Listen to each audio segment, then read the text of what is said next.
Hey guys, नमस्कार। Big boss season 19 में 100% entry किसको मिलेगा? देखिए इस वीडियो में पहला नंबर 1 गौरव खन्ना को एंट्री मिलेगा 100%।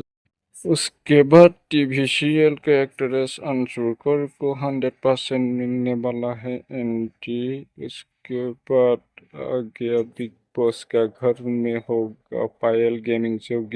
पायल गेमिंग की ओरिजिनल नाम है पायल धीरे, जो इंडिया का नंबर 1 लेडी गेमर। उसके बाद बॉडी बिल्डर अरहान अंसारी को मिलने वाला है एंट्री। उसके बाद एंट्री लेगा टीवी सीरियल का पॉपुलर अभिनेत्री शफकनाज भी एंट्री होगा बिग बॉस का घर पे। इस पर बिग बॉस लंबा टाइम चलने वाला है और ज़्यादा मज़ा आने वाला है।